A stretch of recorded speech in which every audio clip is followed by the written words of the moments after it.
Welcome back to another episode of Life's a Garden. Before we get started, I want to take a quick second just to address something.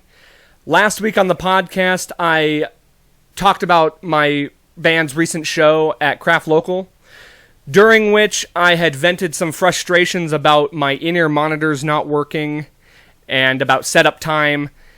I want to make it very clear that in no way was I intending to have any slight against anybody that works there or anybody who helps in production of the shows. I literally was just venting frustrations about the situation of equipment not working. That in no way was intended to be a knock against anybody or disrespectful towards anybody that works there. I've had nothing but good experience when working with Craft Local, with sound, with everything like that. I've always had good professional experiences when working there. So I just want to clarify and make sure that everyone is aware that that was not meant to be a slight against anybody or what the product is that they put out there. I just don't want it to, and I understand why it may have come across that way, especially when I went back and listened to it. The tone of my voice was not exactly a positive thing, but it was literally just me venting frustrations of my own personal anxiety of the situation, as far as like my impatience. You know, I that's definitely something I need to work on, of course, and I've always been an impatient person. So it was literally just me, my own frustrations that I was venting, and I just want to make it clear that they are very professional there, and I didn't want it to come across as any kind of a downplay of their production and the quality of the shows they put on, because they put on a great show, and we always enjoy working there. And also, I just want to make it very clear, too, that anything and everything I say on this podcast is not a reflection of my band. I am an individual who has individual thoughts and individual opinions. So anything that I say or do on this podcast should never be a reflection of the band, because I myself am an individual, and therefore all of that is my own thoughts and opinions, not to be reflected by the band. So now that that's out of the way, I just wanted to clear that up, and let's get on to today's episode. Today's guest is returning for his 4th appearance on the podcast. About every 30 episodes or so, I bring this guy back on. We always have a great conversation. He's one of my oldest friends. He has a master's degree in psychology. If you're a longtime listener of the show, you've seen him before. So please, let's welcome back to the show, Eric Wolf.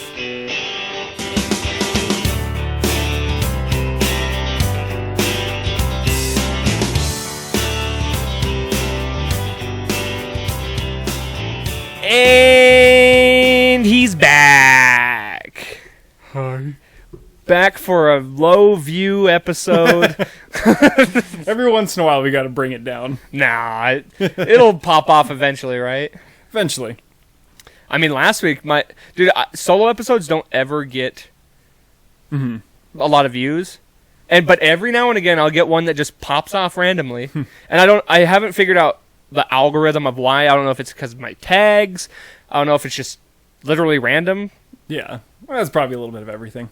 Yeah, so last week was pretty good, so maybe this week will be good. Yeah. What's your highest viewed? I don't remember. Like 20, I don't remember either. 25 or something like that? Yeah, something like that. It's not horrible. My last few guest episodes have not been that popped off, so. Yeah. Still just snail trailing along on this thing. Yeah. Well, it's fun, right? I wouldn't do it if it wasn't, yeah, you know? Like, for sure. Definitely not making money or getting fame off of it, which is not what I would want anyway. Right. That's not why I started this. Just puts you too much attention, man. Yeah, for sure. Now, I'm just going to start this off right away. Typically, we end up getting political or talking about current events and things like that. Yeah. Which is fine, and I imagine we will eventually get there. I don't know if you've heard. There's some stuff going on. Yeah, it's being kept pretty secret. But. Yeah. And I think we'll get to that. But I would like to start this episode seeing as how we really haven't kind of got into it the 3 other times you've been here. Right. I want to talk more about, like,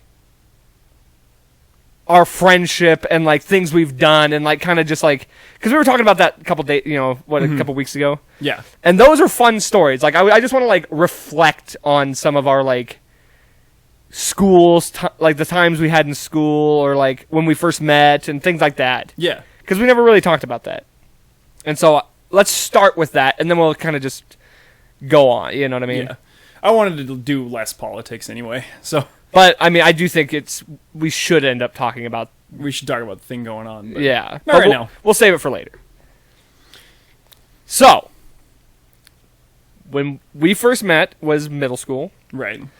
What is your recollection of the first time we, like, talked or the first time that we really interacted? So, the first thing that I really remember in regards to, like, how this all, like, came together was that we had a science class together.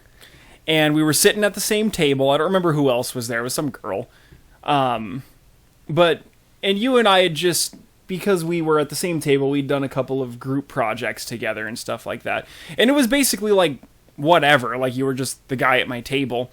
And then somehow we got down to, like, talking about, like, just some of our interests or whatever. Like, some of the shows that we had, like, watched as kids and stuff. And, like, I mean, you know me. Like, I've always been, like, pretty... like nerdy, like I still play Pokemon and all that stuff, and I love it. I mean, I still got Dragon Ball Z stuff, and yeah, no, I mean, I wouldn't change it. But I remember, like, we had talked about making up some kind of story or something, and I remember, and you talk about it all the time too, that I proposed that you and I should make some kind of comic together, and that was kind of like the big, like, first thing. I mean, that basically went nowhere. Down the line, we made some comics. Yeah, yeah. I know, we never did anything with that original idea. No. You know why we decided to make a comic? Why? Was because we had to do a comic for science class. That's right. Like, that was kind of one of the projects. Well, we had cool ideas. Yeah. It was about, like, symbiosis or mitosis or whatever. Yeah. It had to be a comic about that, and we did a good job. Yeah. It was, and what's funny is if I remember correctly, there was 4 people in the group, and basically you and me were just like, we got this. Mm-hmm. Well, like, being the fact that, like, we were already good artists back then, like, for our developmental age and stuff. So, like, that was already an interest. So, see, now I do remember this. Mm-hmm. Now I can't remember what came first. Because my recollection was gym. Right, I was just about to get to that, too. Yeah. Because we had 3 classes together, right? Did we not have gym, science, and... No, I think that was it. I think, yeah, because this is 7th grade that we're talking about. Like, I think we had a couple classes together in 8th grade as well, but... Yeah. Because 8th grade would have been, like, Mr. Qualls being our science teacher, but this is Miss Green's. Well, he was mine. Oh, okay. See, I thought we were on different teams, because remember how they had teams? Yeah, in 8th grade, yeah. I thought we were on different teams in 8th grade. Mm-hmm. So we might have had different teachers like different lunches and stuff. But unless we had, like... Did we have, like, wood shop at all together? I don't think so. No. Mr. Elyson would have hated But me. we did have... Art! Oh, yeah. We had art, and I believe we had... home ec. Yeah. Is that not correct? I think you're right about that. At one point, because... Or what did they call it? They didn't call it home ec, but... Yeah, it was... Life science, right? Or lifetime skills? I think it was life science. I can't remember. This is the one where we sewed and cooked. It was home ec. Yeah. So we'll get to those in a minute. But I remember PE because we would... Was the first thing badminton? No. So here's what happened. We already knew each other from science and the stuff that I just described. So you knew Chris Kirschner in PE, and then we had to team up for volleyball. It was, like basically where we were just like bump setting, spiking to each other or whatever. And you always partnered up with Chris. And I usually just partnered up because I didn't really know a whole lot of people having just come from Wyoming. So I usually just kind of waited until somebody came to me. And so one day... Come to me. Yeah. I am from Wyoming. You know you want to be friends with me. Hey, baby. Come to Butthead. I got a beer. So Chris wasn't there that day. And so, like, you saw that I was just kind of chilling, and we already knew each other, so you were... Sitting by yourself. Yeah, just waiting for someone to come to me. I said... And that music played in your head where it's like... Dun-dun-dun-dun-dun. And it's like a Hallmark movie. I was like, hey, buddy. I'll come to you. And so, yeah, so we ended up doing volleyball together. And... it was fine, it was whatever. And then we ended up being on the same teams together, and that's when that whole thing started, where, like, when it was my turn to serve, then you would be, like, over on the other side of, like, our side, and I'd get ready to serve, and then you'd go, Eric! And then you'd go, Coda! When it was your turn. And people hated dude, us. people got so tired of us. That's how you know it was This was good. badminton, or this was volleyball? This was volleyball still. But then I do remember playing badminton. that was the next unit. Yeah. And then we chose to be... And we thought we were so fucking badass. And we were. We were pretty good. We were good. And we were crushing teams. When it was practice When time. it was practice. Like, we were slapping the crap out of everybody. And then we ended up... Like, when it was time for the tournament, we went up against Thomas and Eric, and those guys ended up being second in the whole tournament. Mm-hmm. You know, so that didn't go well for us. Yeah, and I remember we had this, like, vivid imagination that we were going to be hoisted up. Yeah, and we were going to win the tournament, and everybody was going to cheer for us, run over, lift us up, like, cheering, while confetti rained down from our middle school gym's ceiling, and they were going to hand us the plaque, because everybody who won this tournament... They got their name on a plaque. So they were going to hand us the plaque and, like, the burner gun thing. And we were going to, like, etch our own names into the plaque, like, freehand, while the teacher was, like, singing our praises. And, like, basically we were just going to go down in history that way. Yeah. That was our fantasy. And then we lost immediately. I think we even, like, left gym that day and we were like, so... I guess we're not going to be etching our own names. In the plaque. Into the plaque. Damn.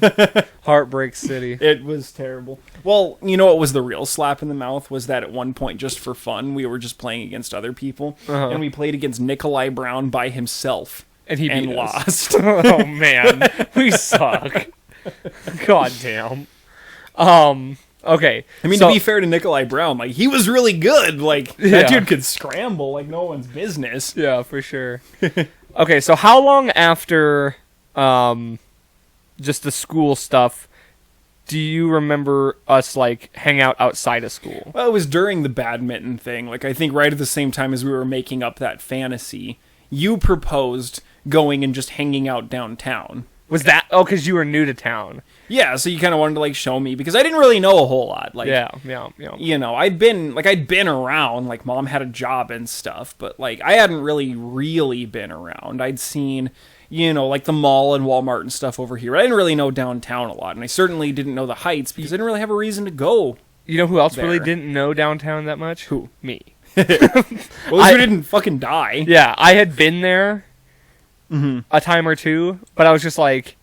Oh, yeah, like, let's show them downtown. And you know what? I will say, downtown back for our age was reasonable. Because we had the... I mean, I guess they still have most of the stuff that we did. The art museum. Brockles chocolates. Yeah, I showed you Brockles chocolates. But the thing I miss the most is the Wendy's downtown. Yeah, no, that Wendy's was so nice, too. It was cool. It was like retro... Well, it felt more like restaurant-y, rather than like just like this very like practical but no feeling. Well, hell, that was back when fast food lobby thing. Yeah, that was back when the packaging was still yellow. Like, it was old school. Yeah, I didn't realize how long ago that was. Well, the thing that was cool, like that I really remember, is that like we would go and we'd walk around and we'd like just go walking around inside of the Sheraton, which is now that DoubleTree. Yeah. And we'd like kind of like go up like the elevator and go up into the high floors just to be like, dude, we went all the way up. We're very high up now. Yeah. We did it. No, we went to the top floor, like, just because, I mean, it's what, the second tallest building in the city, with Wells Fargo being third, and then, like, First First Interstate being the tallest. So, like, it was just a matter of being like, we've been up there. Yeah. You know? And I had never been up there up until then. I think that we didn't, like, get a chance to, like, look down or anything like that, but it was just a matter of going up there, you know, and, but we did that. We, went down into the basement and, like played, like, pretend games. And it's so funny to think about doing that still in middle school. Like, it's not that was fun. Well, it's not like crazy to think that kids would do that at that age, but it's just like we were like literally doing like the shadow boxing, like pretending that there was enemies, and like we had like swords. Dude, we would do that outside of the park and stuff. We played like LARPing football for until high school. Into high school, yeah, we were LARPing football games. Well, it's just funny to think about that too. Like, I don't know. I guess to me that always seemed like something I did as a young child, and then I'm like, oh shit, I was doing that in middle school still, and I had no problem with that. Like, I enjoyed doing that stuff. It was always fun. I was always like the last person that stopped playing those kinds of games. Like, I remember in 5th grade, you know about this, but like in 5th grade, me and another buddy of mine in Cody, like we would go out and we would like play pretend. We'd play Pokemon, or we would play basically just any games that we were playing right then or anything. And we would like, I mean, like full on, like no shame, like out there, like yeah, you never know. Like in your apartment complex where there's people, like there's windows. Yeah, people could just watch it and judge us. Dude, yeah, like, and I didn't care. Like, I was the last person to stop playing that stuff. And in Cody, like, all of the kids called me Power Ranger Kid, because they thought that I was playing Power Rangers, which is reasonable if you watch that show. They're always like doing those little moves, and stuff. I actually really never watched Power Rangers, so it was kind of funny that they called me that of all things. But I mean, I don't know. Like, I guess like people just. There was like a level at which like everybody decided that acting like that just like wasn't cool anymore. But I didn't care. Like, I had a lot of fun. Yeah, you know. We already just talked about how like we still watch Dragon Ball Z, and like I've just been playing the new Pokemon game recently. I'm super into it. Like, I'm still into that stuff. Like, if somebody wanted to play that with me right now, I would do it. Okay, so yeah, we did the downtown thing. That's right. And then I assume shortly after that, we like did sleepovers and shit. Yeah, that's when we started doing that stuff. Okay. Well, so one of the big like formative things of our friendship before we started doing that was that you and me decided that one day we were going to go and we were going to go play basketball at the YMCA. So this was before that? Yep, we had not done sleepovers at this point. Okay, dude, you have to like not just you, I mean, you know this by now, but yeah, everybody needs to understand with me. Timeline is so like up and down when it comes to stuff like that. Like I couldn't have told you. I would have had no recollection that was I thought that was later. Well, like my anchors for this, the reason why I know that is because like that day that we went to the YMCA is kind of when I learned a lot of stuff about like how your family situation was during that time that you and I like first started hanging out. And I would have already known that if we would have been like having like sleepovers and stuff. That's why I know that. Okay, that's fair. I'll let you go ahead and take it since you have a better memory of this. Go ahead and just like. So we're doing like the hanging out downtown and stuff, and like you were really into basketball. You were doing the basketball team in middle school and stuff, and so like we just decided that we were gonna go and we were gonna hang out and we were gonna play. And I suck at basketball. I always have and I always will. You just can't be good at everything. But it was fine. Like, I was down to play, and so we went. Yeah, we weren't being competitive. We were just shooting hoops. Yeah. And we were having a really good time, and then some other kids, I think probably from our school, came, and they wanted to play with us. And they were pretty good, but I don't remember exactly how this all went. I just remember that I ended up having a huge problem with that other guy. And, like, I don't know if he was gloating, or if maybe I was being the asshole. Like, it's likely that I was being the asshole, I suppose. I think it's just as likely as not. It could have been mutual. It could have just been like trash talk back and forth. And then I certainly like started like taking it to the next level because like we would like check the ball to each other, and I would be like doing things where I'd like roll it to him, or I'd throw it at his ankles or whatever, and he started getting really pissed off. Well, I remember, yeah. And I can't really remember exactly what was going on, but I ended up just kind of like being overwhelmed, and I tried to like leave, and I couldn't figure out how to get out of the gym because they had these big dividers in them and stuff, and I was like really upset, and I don't remember exactly how I got so frustrated, but I got like that level of frustrated where you kind of like almost start to cry a little bit, and then he started like making fun of me. Okay, yeah. I don't remember totally about it, but in the end, like, I just ended up leaving. Like, I finally figured out my way out of the labyrinth that was that gym, and I just left, and then you came with me. Well, wait, now, wasn't there a point when he tried to get up in your face or something like that? Yeah, I think that's what caused this whole thing. Yeah. Like I said, I don't exactly remember what the situation was, and that's why I'm, like, reserving any judgment and saying that I probably could have been, like I said, at least partly at fault for the whole thing. But yeah, so I left, and then you kind of like caught up with me, and then that's when you kind of told me about like your family situation and everything, just like as a means of like identifying with like some of the emotional stuff or whatever. I don't know. You can be specific. It's not going to hurt any of my family's feelings. Yeah, no. I mean, I don't necessarily know like what you've been talking about. I just know that the time I've told a lot on here, so like at the time news you to were anybody. living like halfway between living with your grandma and living with your uncle, because your mom and dad weren't around at the time. Correct. And I think that it just came from like me talking about how I only lived with my mom, like because I didn't have a dad or anything, and I don't think that it really had maybe necessarily like a whole lot of relationship to this thing that happened with this guy or anything. We just kind of ended up talking about We just ended up having like a little heart-to-heart or whatever. Yeah. So you told me about like, your life, and I told you about mine, because we hadn't really talked about it at that time. But that was like the big, like, like we were friends before that. Like we hung out and we had a good time together, but like now we're like real friends because like we've like connected on that human level. Like, and I'm not trying to like make it sappy or anything. Oh, no. But there's like a big difference between like, I mean, I've got a lot of friends that like I can interact with and like have a good time with, but I have very few friends that like I've identified with. I keep thinking about funny things that happen in school.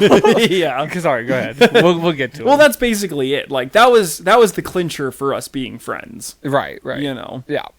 And then we started having sleepovers and chilling and doing all that stuff. I think that only happened once. I'm just kidding. It's just funny to say, yeah, then we started sleeping at each other's houses. Yeah. Usually we slept on the floor in front of a TV that was playing Metalocalypse. We were way too into Metalocalypse. Okay, yeah. So, and I specifically remember the first time I stayed at your place, because I think I was the first to stay at your place versus the other way around. Yeah. Did we have pizza or pita pit? Oh, man, those are both very likely. Yeah. I would assume pita pit. Yeah, because I remember we had tiramisu for dessert, which I had never had tiramisu before. And then we had tiramisu for breakfast, and I was like, these guys know how to live. These guys know how to party. Yeah. Like dessert for breakfast, baby. That's what you get in the Wolf household. But also, it's like, at that time, it's like, you're kids, so it's like, that seems like crazy. Yeah. Now as an adult, it's like, I can do whatever I want. Like, yeah. It's so crazy to think about, like, oh, yeah, I can just go get cake whenever. Mm-hmm. I can just do whatever I want. I can eat it whenever. I could have cake all 3 meals of the day if I wanted to. Right. It's a bad idea, but I could. Right. But it's like, at the time, it was like, oh, wow, this is interesting. Yeah. And it does make a good breakfast, because it's like a coffee cake, but... Yeah, it's not terribly, like, sweet, It's not like waking up and having, like, frickin', like, chocolate mousse. Right.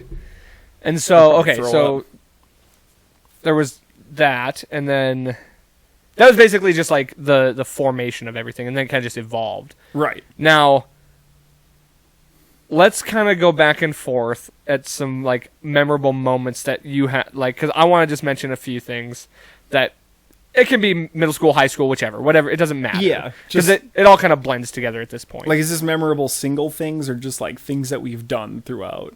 Anything. Like okay, that. I got The first thing I wanted to say was how I specifically remember in middle school making a bet with you and I don't even remember what the bet was about. Okay. Or in reference to.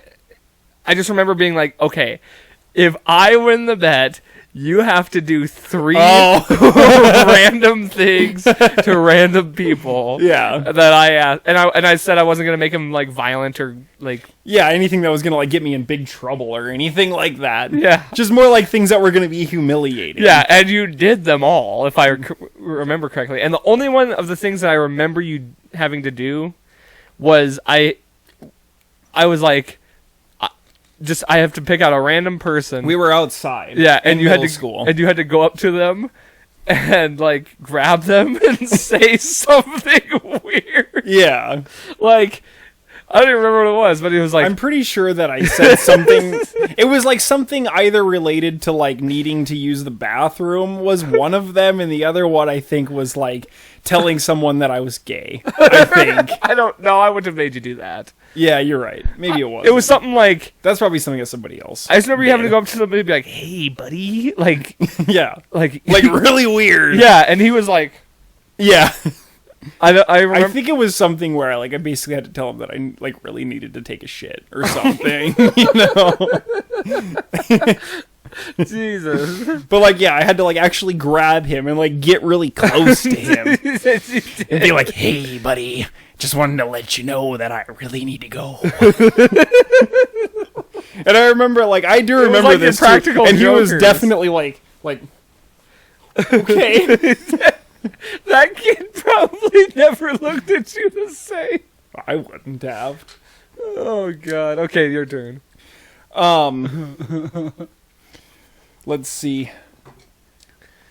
As far as like singular moments, man, I don't know. The big thing that I was thinking about was just everything related to Mr. Wolfie Pants and Dr. Craigle the Throat Smasher. Yep. You know, Yep. which I'm not going to talk about everything that we made up there because our reputation matters. But the big one that I remember, of course, was that there was a kid named Joe, and we did not get along with him. It's another story about me not getting along with somebody. But I don't even remember. Like, I legitimately, like, I can tell you that I can sort of remember why I had the problem with the kid at the YMCA. I legitimately do not remember at all the reason why me and Joe did not like each other. I don't specifically remember where it started, but I do remember us being in sports club. Yeah. And this was the big one, because I remember, like, he came and he kicked me. Yeah, and I remember you said to him, you're like, you and your fucking tiny head, or something like that. He had a really small head. But you straight up said to him to his face, you're like, yeah, you and your tiny head, or something like that. And I've always been a shit dude, I remember laughing so hard. Because we were outside playing football, I think. Yeah. But yeah, that wasn't the beginning of it. I just remembered that being part of it. It had already been a thing, and I don't even remember what it was. Like, I've always been a shit talker, so, like, it's not surprising. But yeah, I remember, like, I really, like, got him for that. But that was, like, a big thing that we noticed was that, like, I mean, his head was smaller. He just kind of had a small head. Like, he was just a very skinny guy, you know? Yeah. And so, yeah, so we wrote a song. We ended up being so resentful that we wrote a song about, like, his goofy small head. I mean, it wasn't really like it wasn't meant to be. It really like, wasn't spiteful, actually. It was just supposed to be a goofy song it was about more like we were just talking about him for whatever reason. We ended up, like, saying all this funny stuff because, like, he was super lanky too. Like, he was built like a basketball player, you know. And so he started saying all this stuff about how he could hide underneath a fridge, and he could put himself in an envelope. And then we started drawing pictures of all of these different things. And then finally, you drew a picture that just had, like, his face, and, like, around it you had written "Prepare for Joe," like, prepare for him. And it was so funny, like, the idea of being like, okay, like, preparations are ready, like, let's see the man himself, you know. It was so funny that in the end we just had to, like, write a whole song. We basically just took every concept from those pictures. Yep. Yeah, that was pretty great. And thus for making Dr. Craigle and yeah, well, we had already done, like, Kicked in the Dick. And yeah, probably Land of Dead. And so for anybody who is not caught up at this point, Mr. Wolfie Pants and Dr. Craigle's Throat Smasher was our, like, satirical, like, comedy band. Yeah, that we made up. That we were just like, we would just make satire songs or just goofy, nonsensical, like Weird Al type stuff. But it wasn't like rip off of other stuff. Like, it was just something where we would just like come up with a funny concept and then just, I mean, like, it was for us. Like, we would never like release this stuff, and it probably wouldn't make sense to anybody else. But it didn't matter at the time. So and let's not forget, there was absolutely zero thought that would go into these songs. No, like, we would just like say something, laugh, and then write it down. Like, there was no tempo. There was no real tempo. No. There was no real music theory or anything related to it. Like, literally, we would just be like, you could put yourself in an envelope and mail yourself to Britney Spears. Let's put it in. Yeah. And so we did. How it went. So, like, all of our songs were just like big conglomerations of ridiculousness, and honestly, looking back on some of them, they are like, they hold up, and they're still funny. But it's funny because it's so like random. It's like sublimely like stupid, but like not in like a way that's like insulting. It's just goofy, right? You know. Okay, so there's that. Okay. Oh yeah, we were going back and forth. Yeah. I wanted to make mention of. I remember. This is back in middle school again. Mm-hmm. I was kind of split between two friend groups at this point because there was like the Chris table, which was I was in a band with Chris at the time, or not even in a band, just playing music with him. And then there was like that friend group that all hung out, the guys and the girls. And then there was like you and Tanner. There was like Tanner Vukas and Tanner Bame. It's kind of what I would like chalk up as like the weird table in a sense. Well, we were like kind of just like the awkward, like not necessarily like the geeks exactly, but just kind of like the awkward, like the nerd oddballs table. It was the oddballs, you know. Yeah, just I'd say so. Yeah, a little bit. Like didn't really fall into any group. Mm-hmm. You know, they all just kind of gathered there, right? And then Kyle was there too. Mm-hmm. I think that's where we first met Kyle, was it not? Well, I had already kind of been hanging out with him. And also, we hated him. Yeah. And then we ended up being really, really good friends with him. He ended up being the third guy. Yeah, which is great. I mean, I remember becoming more friends with Kyle in high school. Like, I remember you and him were kind of friends, and there was something about him I just couldn't enjoy. Mm-hmm. And I never gave him the time of day to get that until I was in high school and I had 3 classes with him, and I was like, well, I know him, so let me go hang out with him. And then I was like, oh, this guy actually likes good music, and we actually have a lot in common. He was kind of like, he was kind of like what would you say, like almost like a Wayne's World-y kind of like listen to metal, like greasy hair kind of guy, but he didn't have that like movie charisma kind of thing. Like in middle school. Okay. I guess like I don't even hardly remember him in middle school because like we didn't really hang out. Yeah. But I remember having the 2 tables, and like I would kind of bounce back and forth between the 2. Mm-hmm. And I remember when we would go out from lunch, we would play the handball game. Oh, yeah. We would make a little paper ball. It was like the most simple game. We'd crumple up a piece of paper, and like just one piece of paper, so it'd be just like this little ball. And we kind of made it so that it was pretty tight. Like we didn't want it to have a lot of spring or anything like that. And then basically like it would kind of...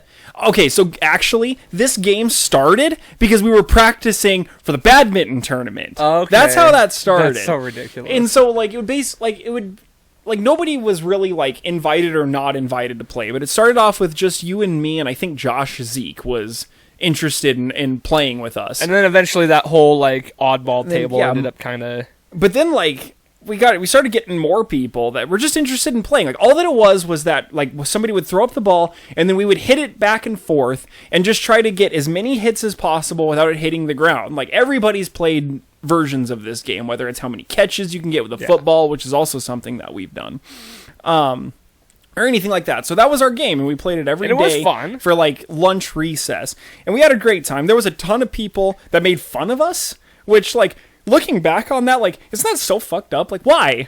Yeah, there was no point. Like, we weren't hurting anybody. We were just having fun, but like people thought it was like super dumb and nerdy, but I didn't care because, as previously mentioned, I was Power Ranger kid. Like, go ahead and try. Well, I remember somebody coming in and like trying to fuck with our game. Like, yeah, trying to like hit it down on the ground and stuff. And so we actually ended up starting, like, the teacher would move our group away. Well, I remember one of the teachers came in and was like, hey, what, like, these kids aren't doing anything wrong. Leave them alone. Like, they're just trying to have a little fun game.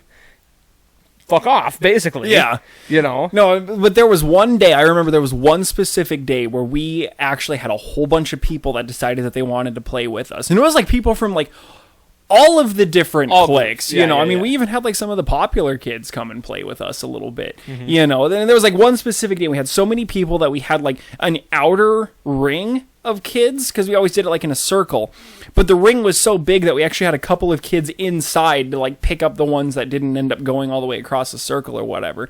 And we ended up getting like, I mean, how many hits? Like 50, 60? It was a lot. Hits, and that was more than we had gotten. And also, you didn't want to be the kid that messed up. Well, yeah, because like you messed up and everybody else is like, oh! And you couldn't hit it twice. That was a rule. Was it? Yeah. Yeah, I think you're right. Like, if you hit it straight up in the air, you couldn't hit it again. Because you couldn't just do this. Right, of course. I think that it was something where if you had hit it and, like, it went crazy and, like, you had to get it and you ended up, like, reaching and getting it a second time and it was, like, you know, like an epic save or something, we probably were like, okay, it's fine. Yeah, no. How could you not? Yeah, that was fun. I also remember Jim playing softball. Or kickball, one of the two. Mm-hmm. And you...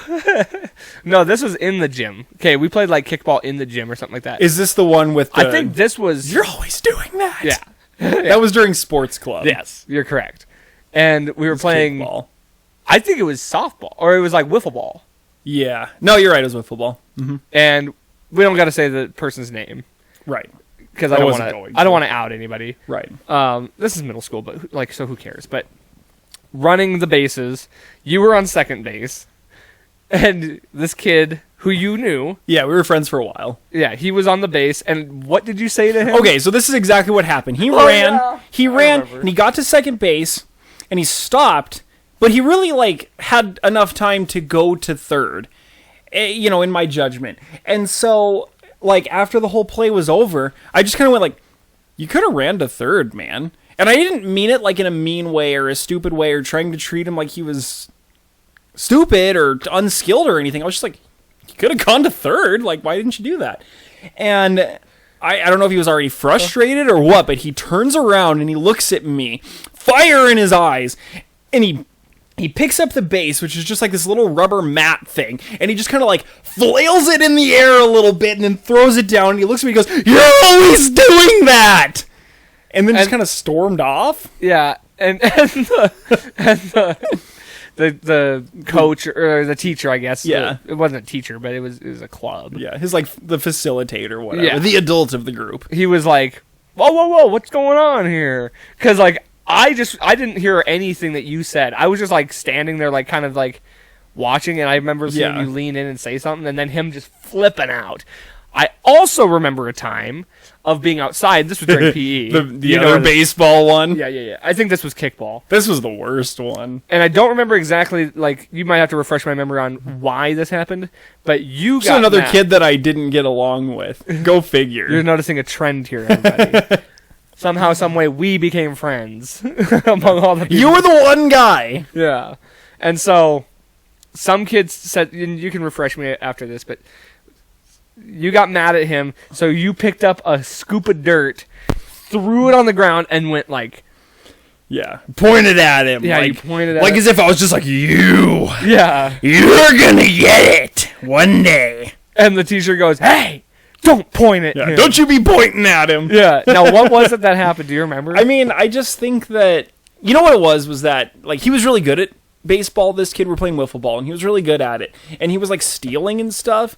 And, like, I decided that I kind of just wanted to... I really wanted to try and, like, take him down a peg because he was kind of shit-talking everybody. He was having his moment, and me and him already didn't like each other for whatever reason. And I really wanted... His name was... Wait. Don't... Just mouth it. Okay. Yes. I don't remember exactly what... I don't remember his last name or anything, but I remember that was his first name. Okay. But, he was having his moment, And I didn't like him, and like I was a lot more spiteful back then, and I didn't want him to have his moment like without some challenge, you know. So he was like sitting there, he was like stealing bases, and he was playing really good. And so like one point he tried to steal, and I somehow got the ball or something, and I really ran after him to try and get him or something, and I failed.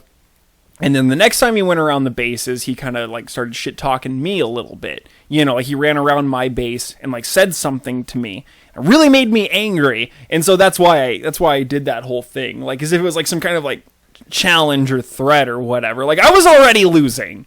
I just couldn't take it. I didn't take it very well. It's funny, like just thinking. It's funny now. Stuff. I was thinking about that the other day, and like I think it's hilarious. You know, yeah, I don't. We're all kids. You know? For sure.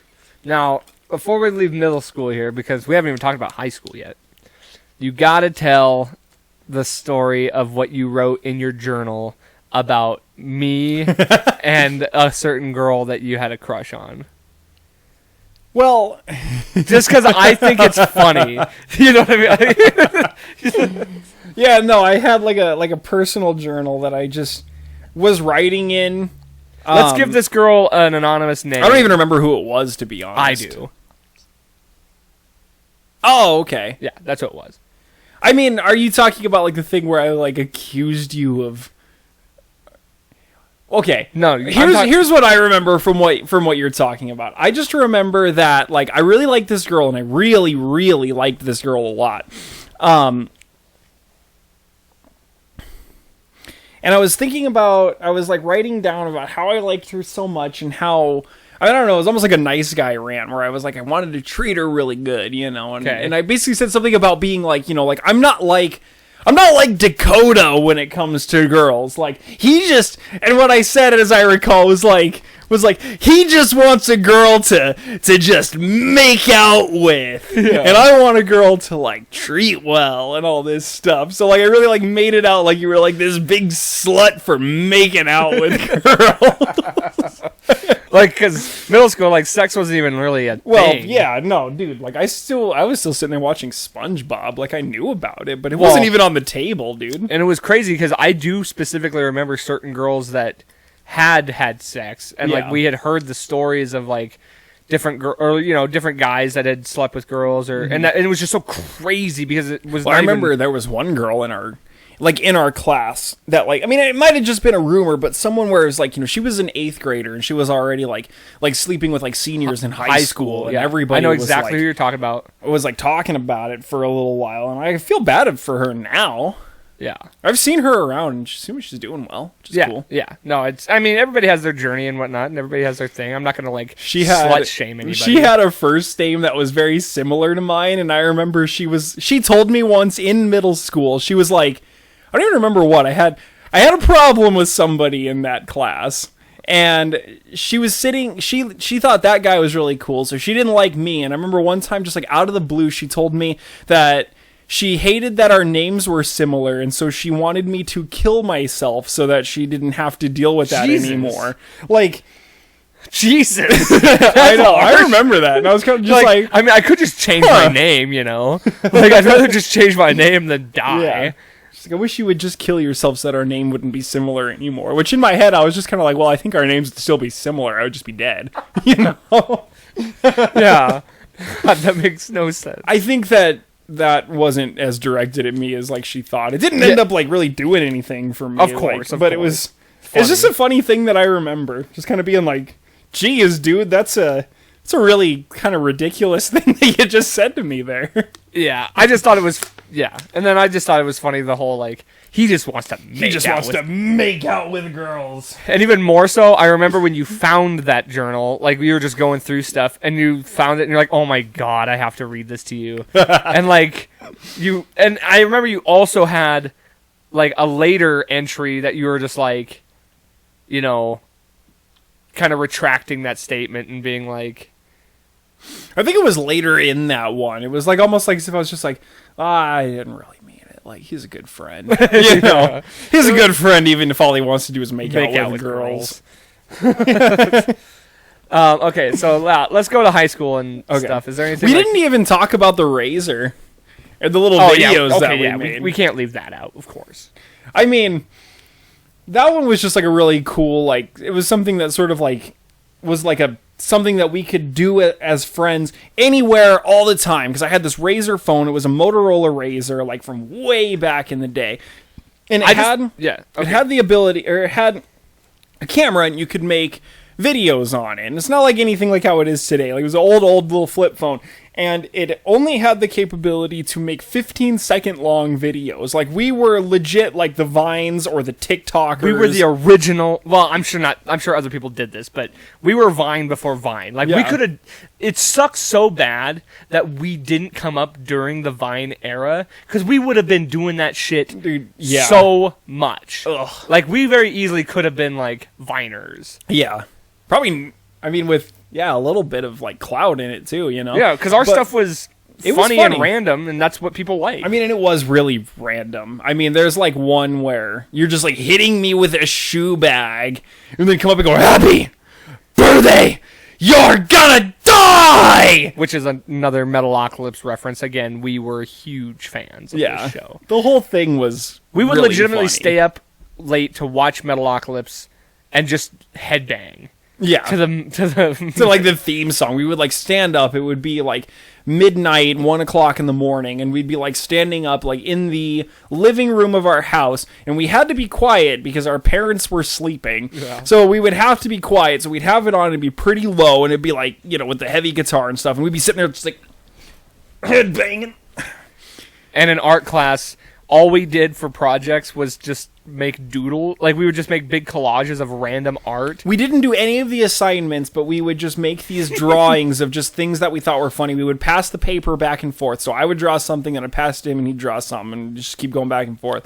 And we didn't do any of the actual assignments. I did a few of them, and I think you did a few of them too. Yeah. But we basically did like 50% of the assignments, and then we just turned these things in for extra credit, and both got A's for the class. Yeah, we still got full because grades. we pumped these things out like crazy. Yeah, they were just giant collages of random. I still have them, and I there's know. like 10 of them that we made over the course of one semester? Yeah, and all of them had some reference to Metalocalypse. Oh, at in there. least one. Yeah.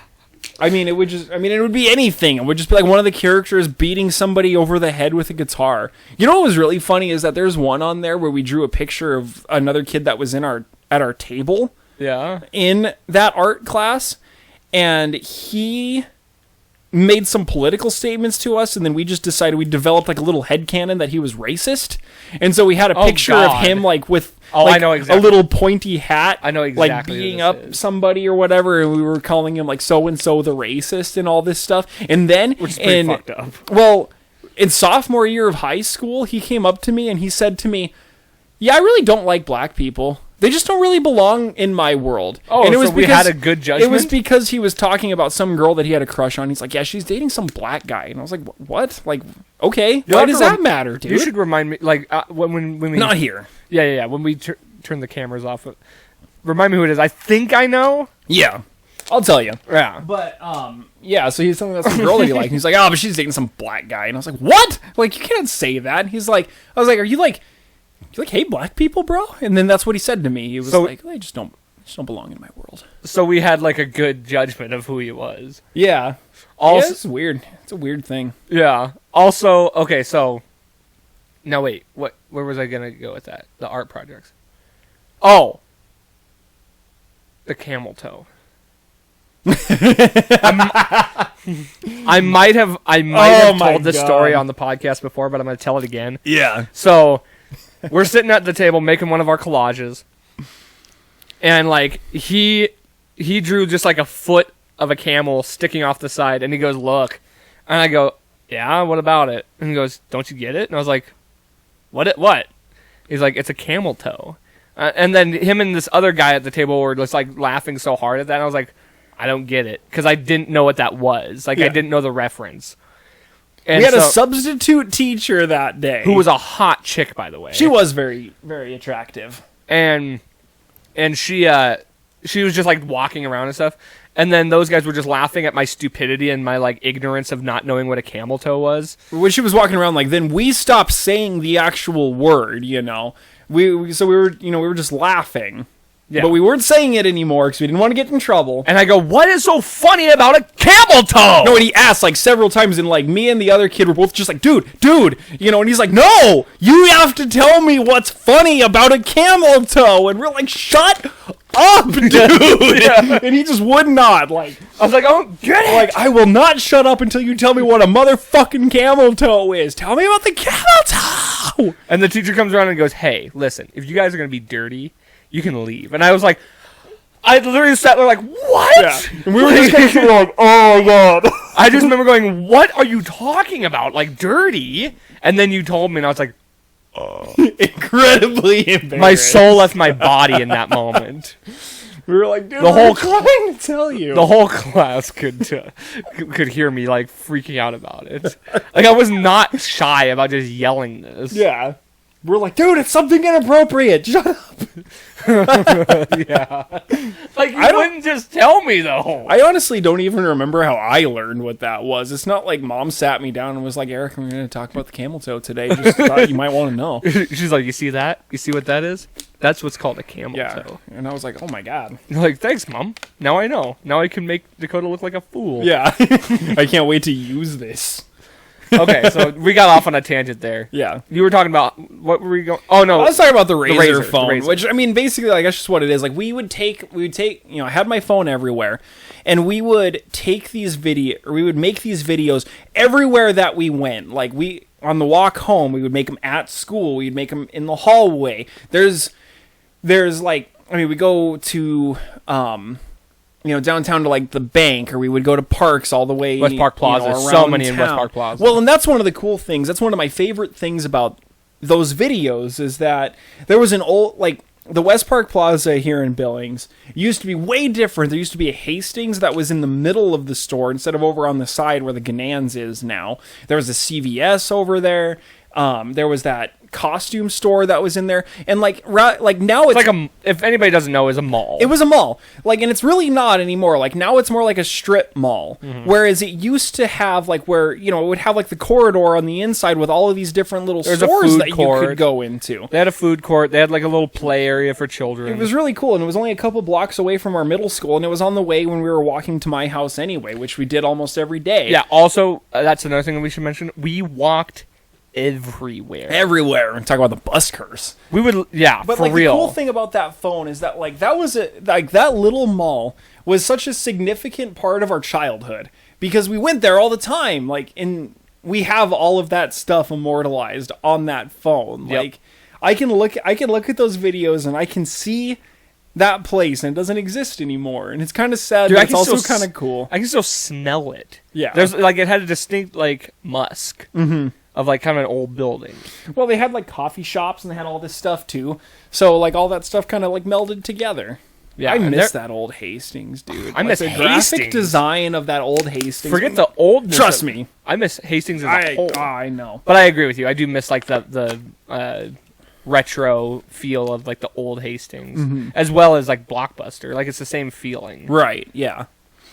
So, yeah. But, yeah, the old videos. So, and, like... Maybe one day we'll make those, like, we'll put them somewhere, but they still exist. Well, it's funny because, like, they exist in that form, but we also, in, like, what, 2013 or something, 2014? We remade all of them. We should do it again. Except for the ones that we couldn't make because that place didn't exist anymore. We should do that again. We should do another anniversary of that. Fucking, I'm down. Let's do it. Like, we should figure out what because it should be another full time since we did that. Yeah, I think probably. And we'll do it on like an iPhone, so it'll actually look like even more. Well, we did it on my iPod Touch, so it looked pretty good. But like now we can do it like just on our phone now. Yeah, you know. Heck yeah. Okay, so any high school things that you can think of? Because honestly, I don't remember a lot. Like, it's just, it all kind of...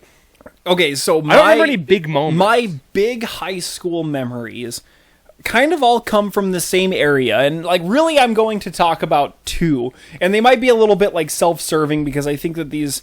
One of them is something that I really made up. And the other one is one that you and I made up together off of an idea. But, So the first one that I wanted to talk about, because this was a big one, especially when we were in like our study hall periods together and stuff like that, is that you and I came up with what I still believe was a legitimately good idea for like a teenager demographic cartoon.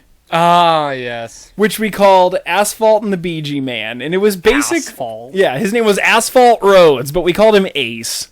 And then yours was the BG Man. Why did we name him that? Okay, so the reason why was because we worked at McDonald's at the time, and they had just repaved the parking lot. I get it. We were driving around. Yet again was another situation where we're just like, I don't know, asphalt. Yeah. I was like, we could smell the asphalt, and we were talking about asphalt, and I kind of looked at you and I was like, dude, I just had the idea for my character on our cartoon. His name's gonna be Asphalt. And you're like, yeah.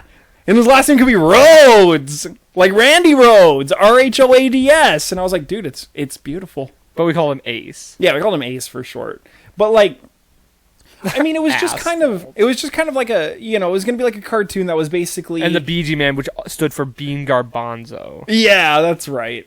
And then he had like a regular name too. I don't remember what it was anymore. But he had like a regular name, and it wasn't BG. Like that wasn't his actual... Yeah. It was like Maximus something or other. Yeah, and so that was you, and then Asphalt Rhodes was me, and I drew a picture of them, and they basically just looked like us. Yeah. And then we also had Kyle in there, and his name was Moreland Whalen. Yep. And we had all this stuff. But, like, it was supposed to just kind of, be, like, the kinds of stuff that we thought was funny at the time mixed with what our experience was as teenagers, And the big one that I remember, of course, being that, like, you and I really, really liked to wear sunglasses at the time, still do. And we had this... But that was, like, an identity thing. Yeah, we had this, like, running joke that was our soul. Like, our soul was in our sunglasses. And so we had this idea for this episode where Asphalt was going to lose his sunglasses and just basically kind of, like, turn into, like, a zombie. Like, he was just going to... His soul was going to leave his body. He was just going to be like basically shell. Like like not talking, not experiencing, but not dead exactly, but just about as close as it would be. And then they were going to go on this big journey across the country to find his sunglasses. With the big scene that I recall was that like they were going to at one point be like somewhere where it was really snowy mountain range, and like you were going to use my body as a sled and just goofy stuff like that. Just It was like a funny thing. I still like that. It was basically a Beavis and Butthead type thing. Yeah. And like, I remember my favorite part that we had in that. The bear. That was funny too. I don't remember what happened with that. Basically, it was like something where like we were gonna be like where a bear was gonna come, and then like I was gonna be like, I know what to do, and then I was gonna like reach forward and like tickle him, and he was gonna be like, and then like while he was distracted, then you were gonna just punch him, because that was like the idea was that the BG Man was like really freaking tough. Yeah. So you're gonna like punch him, and then like his eyeballs and his heart we're gonna like shoot out of his eye sockets and mouth. Yeah. Like just like in that like old cartoon style. Right. That's not the one I was thinking of. The one I was thinking of was because we worked at McDonald's at the time. Yeah. So naturally they worked at a fast food restaurant too called Doobies. Yeah. and the logo was a snowman. And the slogan was "Come to Doobies or we'll kill your family." Yeah. But anyway, it was this idea that like one of the guys, because Josh worked at McDonald's, and he was like an amateur wrestler in his, before. Oh, yeah. So he was talking to us about wrestling, and we had it in our minds that it would be so funny if Ace and BG were like, they come across a guy who was into wrestling, so they're like, let's do wrestling moves in the restaurant, and we like open up all the grills, and Ace does like a swanton bomb, lands square on the grill, and it's just like, yeah, just immediately, like just goes like, yeah, let's do it. He's like, that was a terrible idea. Like immediately. Yeah, that was one of my favorite like recollections of that. Yeah, that was really funny. So, so you had the second thing too but before that, I want to mention one of my favorite memories now that it's coming back to me about high school was the reason we had study hall was because we would come from the career center. Yeah, the career center. We came from the career center, and we had like basically an hour block lunch, which was more than anybody else because of like the switchover time. Just the way that it all worked out, scheduling. And we would drive, because we actually had cars at this time. We would drive back and forth from the career center, and we'd carpool. We'd end up going to lunch at like Dairy Queen almost every day. Yeah. And then we would go back to your place. I would park my car there, or your truck, whichever we took, and then walk to the school. And actually, now that I'm thinking about it, we got to talk about the crazy lady that... I was actually just telling somebody Karen. about that, I think 2 days ago. Okay, so we'll get to that first. Yeah. Actually, let's talk about that first, because this happened at 1.2 on our walk back from lunch. So basically, like, we went to senior high, and I lived in an apartment complex that was right next to it. There was basically, it was senior high, and then there was an apartment complex right next to it, and then mine was on the other side of that. So it went my place, another apartment complex, senior. So we would just walk through the complex. So, yeah, like there was a sidewalk that went right through the apartment complex between my house and the school. So usually we would park at my house because it was easier to park there than in the parking lot at school. And then we would walk over there. And there was a sidewalk that went right through, so we would use that. But it went in between the two buildings of that apartment complex. And we did that for weeks and weeks and weeks with no problem. Seems like not a big deal. And then one day... Because it's not. This lady... we didn't do anything. Like, we weren't loud. We weren't disruptive. We weren't vandalizing anything. We weren't doing anything. We were literally just walking on a sidewalk. That has to be known. And she was so there was in one the day, trees. the first time, she yelled at us from her window and was like, "You guys can't walk here anymore," to which we were basically like, "Stop us, I don't care." And so we kept walking there, and then, okay, so we kept walking there, so after a couple of days after her yelling at us from the sidewalk, or from her window, she put up like 15 no trespassing signs all over the place, like on signs, on the buildings, everywhere, saying that we couldn't walk through there anymore.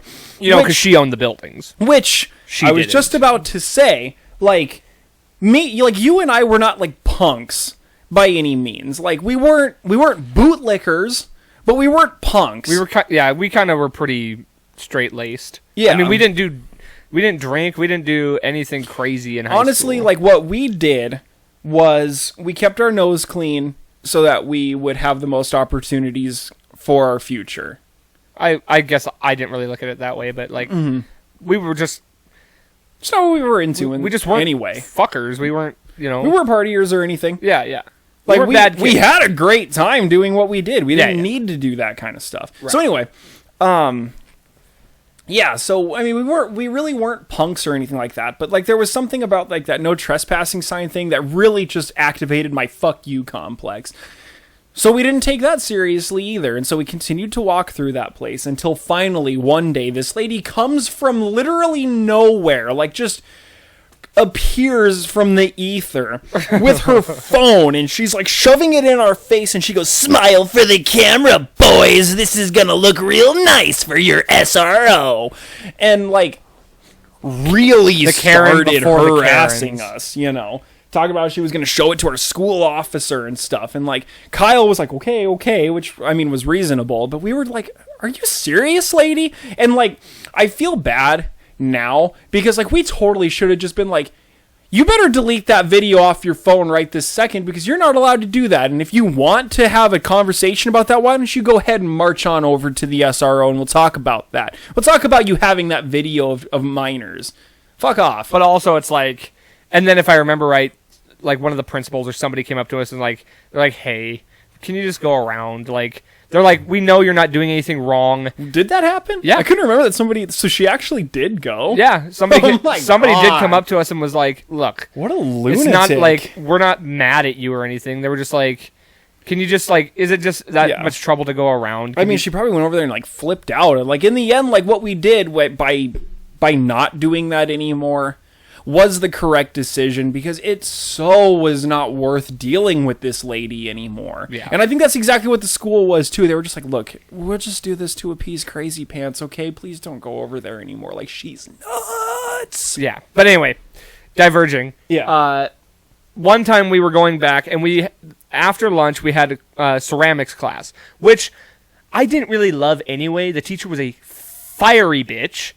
And well, the problem is that she gave us like these really big assignments. Like, we had to make like these tiles, these like 5x5, 6x6 tiles that like had to have a theme. There was 4 of them, so they had to have a theme. Like I was doing the 4 elements, and you were doing I don't remember something, and Kyle was also doing something. But like the thing is that she gave us these big assignments, which was all right. Like we all wanted to work with clay, like it was cool. But she gave us 1 week to do them, which was not enough. And then on top of it, like at the end, we had to go to like some like in-class dictionary of ceramic terms, and we had to write down the words and all of their definitions and use them in a sentence and do all of this work. Like it was a bunch of work, and like yeah, it's like paper, like just book work when it's like I understand we're in that it's a ceramics class, but like dude, it's an art class. Relax. Like I had been in all of them. Like I had been in art 1, art 2, painting 1, painting 2, Same. drawing and design. And none of those things had anything like that. Like, they taught us the concepts, which was cool. I wanted to know that stuff. But, like, to sit here and, like, pile on these huge assignments, and then to pile on these big assignments, like, actual, like working with material assignments, give us not enough time to do it, like, pretty strict due dates, and then having a bunch of paperwork on top of it, like, all 3 of us were just, like, and it wasn't really, like, for me, like, I know that, like, you just talked about how you didn't like her and stuff, and that's perfectly fine, but for me, I was just kind of like, this isn't what I'm looking for. So we were already, like, frustrated with the class. Yeah. And she had stupidly weird rules, and one of these weird rules was if you're not in your seat by the time the bell rings, you have to go directly to attendance. Yeah. And so, which basically is detention. We were late once. Yeah, this one time. Yeah. We were in the class. We were walking to our seats, basically feet away from all 3 of us, feet away from the seat. The bell rings. She looks at all of us and goes, "Nope, go to detention." And I said, "What? Are you serious?" Yeah, like, we're right here. We're in the room. And so she was just like, "Nope, you guys got to go." And I said, "Okay." I don't remember who said it, but we basically all were in agreement, and we all basically let her know, like, "Okay, well, I'm not coming, like, we're not coming back." Yeah, we're not doing this class anymore. And what I loved about that was the fact that all 3 of us, in defiance of how ridiculous, because Kyle was there too, yeah? Yeah. All 3 of us in defiance were like, fuck you, we're just taking study hall this, and we all were allowed to. Yeah, well, it was cool because, like, you went to your counselor and said that you wanted to drop it, and you got the little, like, form to do it. And you went and you did the form with her, and you got out of the class, and then Kyle went to do it. I think we all had Mr. Tossi as our counselor. Then Kyle went to him, and he got the form, and he went and did it. And then I went to Mr. Tossi, and by that point, I walked in there, and he was like, "Hey, Eric, what do you need?" And I'm like, "I want to drop that ceramics class." And he's like, "Yeah, that's what I figured that you were here for. I knew I'd be seeing you pretty soon. Honestly, man, at this point, like, I'm not even going to make you do a form. Like, it's cool. Just don't worry about it." Yep. And so we did. We got done with it. It was also cool that he knew, like, everybody knew how good of friends we were, that at the point that you went and then Kyle went, he was like, "Well, Eric's coming too," Well, and I loved and it was great too, because, like, it not only was it just like a camaraderie thing, but also a fact that it had to have made some effect on the way she ran her class. Especially given the fact that all 3 of us were pretty good students. Yeah. And for all of us to be like, people who had this. taken like every art class, like, that was the only art class that I think that, like, at least you and I hadn't taken at that point. Mm-hmm. Now, what was the other thing that you were going to say that you remembered? The other thing that I was going to say, it was really cool because we did this a lot in study hall as well. So in junior English, I went through the Greek mythology unit. And, like, I had already known about Greek mythology. Yes, we had done it. We had done it and done it and done it.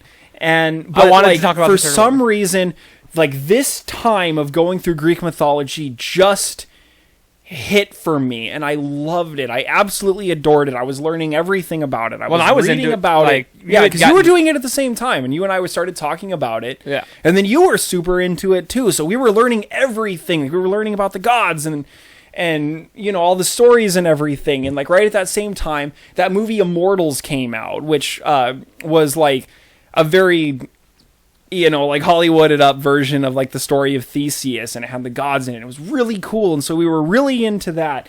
And in the second semester of that, we did English in I want to say at it the was like career junior center, year, right? Junior year. Yeah.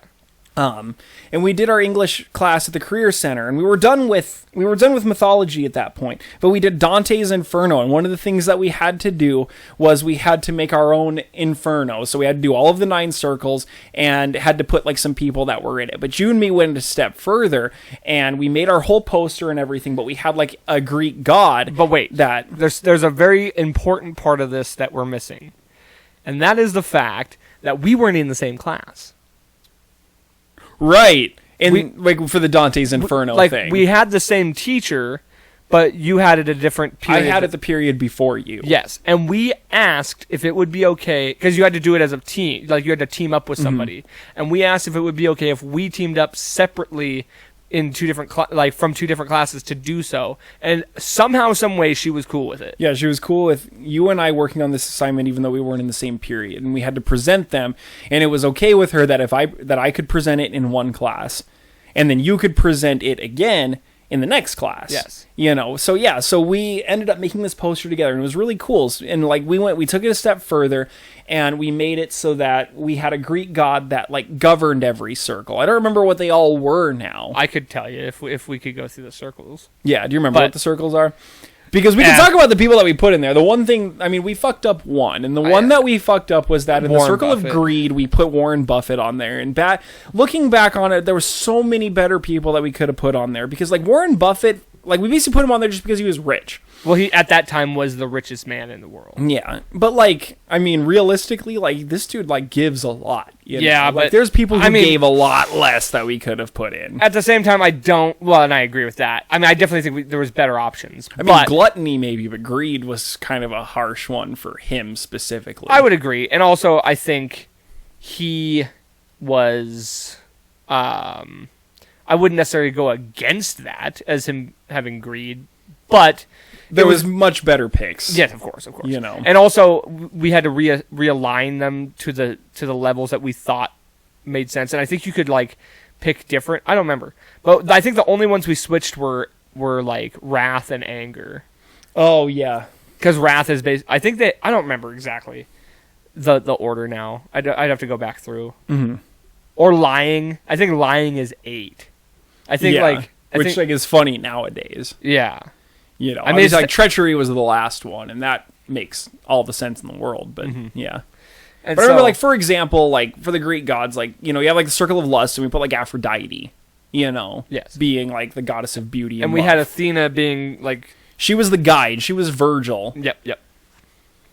Which was also really cool because she's the goddess of wisdom. It makes sense. Like, we really put some thought into this. It was cool. And we had Ares was the god of wrath, and Zeus was probably whatever arrogance, pride, something like that would be my guess. I thought it was gluttony. That would make no, sense. that was Dionysus. That would be Dionysus. That was Dionysus. Whatever it was awesome. But like, but also what we would do is, because you had to put, we went well above and beyond everything. We put a good grade on that thing. Yeah, I specifically remember we put one fictitious character in the circle. Yeah, one fictitious, one historical, real. And one. It was one historical, like person, and then one present day person. Oh no, like one. It was like one popular figure, like in pop culture. Right. Okay. It was like a pop culture icon. Mm-hmm.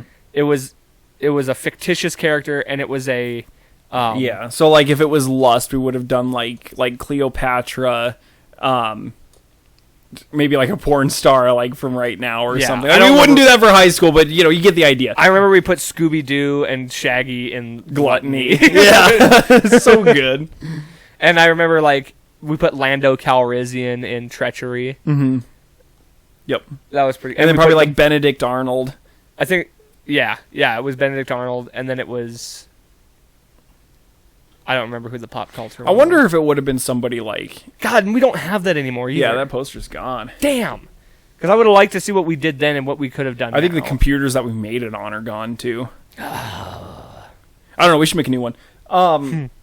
So, no, but there was one more thing that I wanted to talk about, and this is actually something that we talked about on the first this is related to what we're talking about. It was something that we talked about on the first time that I was on this podcast. But the culmination of all of our love for the Greek mythology thing came from me deciding that I wanted to like be a part of that whole thing. And so I started writing a story. And I told myself, like, it's not going to be a book. It's just going to be a story with, you know, like a couple of chapters. It was going to be a big deal. And so I started working on it. And, you know, I made a few chapters for it. I was starting to really get that itch that I was like, I want to make a whole big story out of this. But I still wasn't really committed to it. And then there was one day, like, I think Mom was out of town. So you were going to come and spend the night after work at McDonald's. And I was like, hey, I want to kind of show you this thing that I'm writing. And you're like, oh, you're writing something? Because I had written like little books before. I had written like White Dahlia. I was like writing that one in middle school that you and I were making that video game based on and all that kind of stuff. And you were like, oh God, you're writing another book. And you're like, what's it about? And I was like, well, it's like a fantasy book. And you're like, oh God, fantasy. But it was whatever. And so we went home and I pulled out my little notebook because I was handwriting all of it and I read it to you. And we spent hours developing the whole series that I was going to make out of it. Like, you were giving me ideas and I was telling you my ideas and we were so excited about it. And that ended up being just an absolutely massive part, like just overwhelming part of our friendship for years after that. Like 5-6 years that we spent like talking about the Listicalia series, like basically every single time we hung out. Mm-hmm. Yeah. I mean, that's probably the number one, like, high school thing for me, because, like, it had started off with something that you and I were both into, and we, like, worked on school-wise together and talked about outside, and then, like, it culminated in this thing that I was making, and then you kind of ended up being almost like a co-creator for how much... Just ideas and stuff. Yeah. I mean, I would definitely consider you as being, like, more than just somebody who, like, threw a couple of ideas in there. Like, you and I really developed that story, you know. And it hurts me to this day that you've done nothing with it. It's because it has so many legs. and we live in a time now, really, where you can self-produce and self-publish your own stuff so easily and market and do all this and I just feel like it has so much potential. Okay, so the thing with it is that it's not done, man. Like, I know I tell you this all the time. Why isn't it? It's not. Well, no, I'm saying like it's not like I'm done with it. Oh. You know, it's not like I'm not. It's not like I'm not going also, you should to make it. I think what some of the issue with it is that, like, you know, I started writing when I was a senior in high school, which, not to date us or anything, but that was 11 years or 10 years ago. 10 to 11 years ago that I really, really started working on that thing in earnest.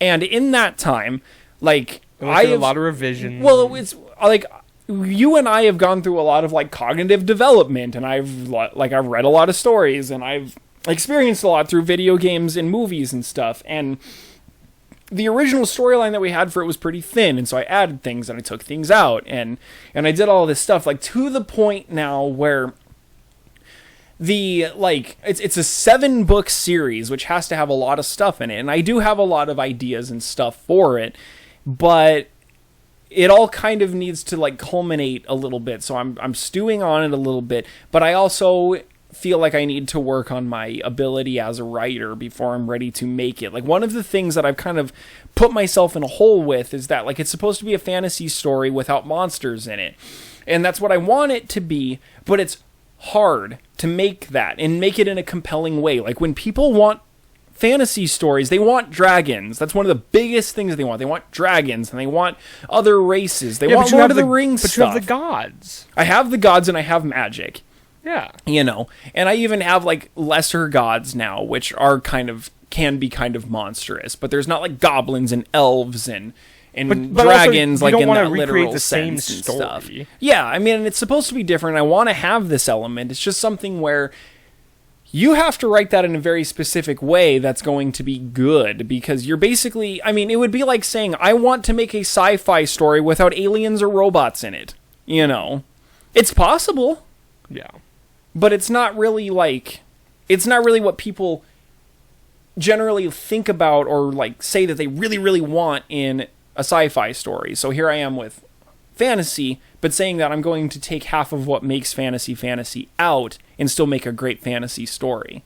So it's not that I've forgotten about it. It's just that, like, I'm still considering exactly how to move forward with it. I will move forward with it. There's so many good plot points in it that, like, I have to. And you know how I feel about those characters. Like, during that time, those 5 years that we really, really talked about it, like, those characters, like, I remember my mom described it as those characters live with us, because I would talk about them constantly. Like, they're very well-developed characters. Mm-hmm.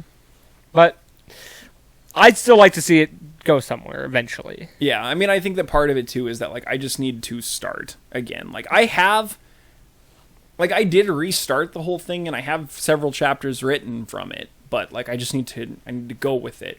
The other problem, too, is that, like, I was formatting it where every single chapter was going to be a switch in perspective, so it was like, you know, it was following this character, and this character. So chapter 1 was first character, chapter 2 was second character, and it had to kind of, I made it a rule where every chapter had to switch, and, like, honestly, it's so straight-laced, but it also makes it very difficult for storylines to be followed, that I have to change that a little bit. You know, it has to be like 3 chapters of this guy and then 1 of this guy, and, you know, or something like that. I have to think about how to reformat it so that it's not confusing.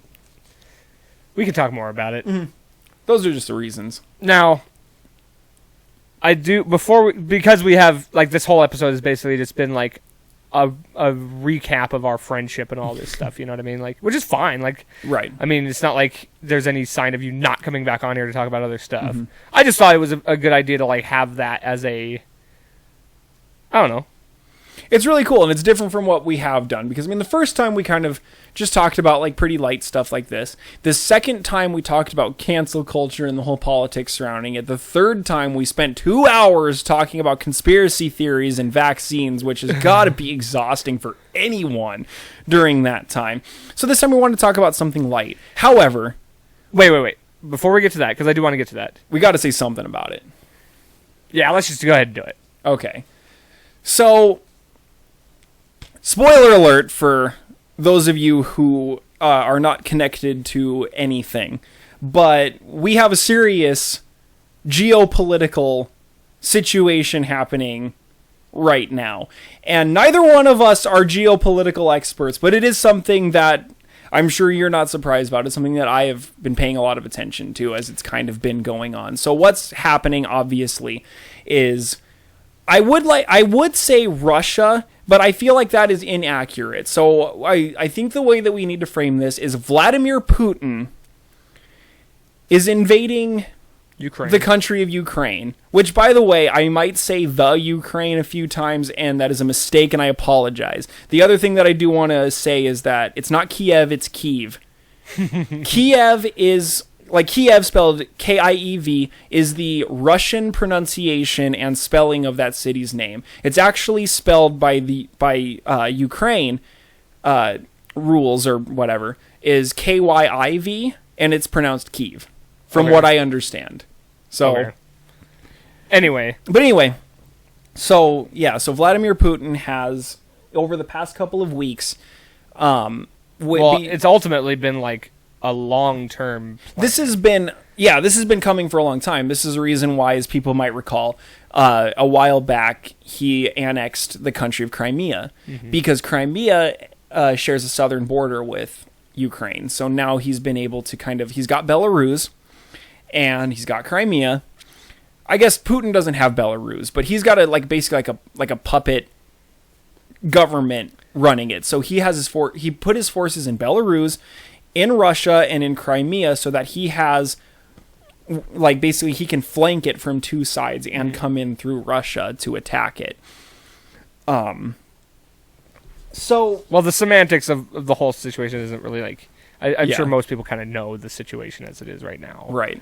But anyway, I mean, I don't really know what else to say about it as much. It's just I think one of the biggest things to say about it is because, Putin is framing this thing as a response to aggression from Ukraine and stuff like that. And this is false. This is categorically false.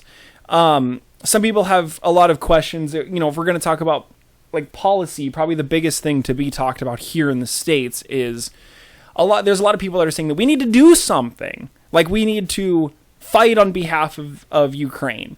So Ukraine is not a NATO country, so that would be aggression on our part towards Russia. However, what I can say is that the western border of Ukraine is Poland.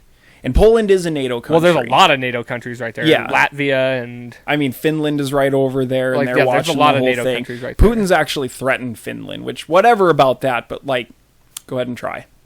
And that's kind of the thing, too. Like, right there, those countries that are all right there, that are all NATO countries, our forces are standing on the border. Yeah, well, I mean, we have...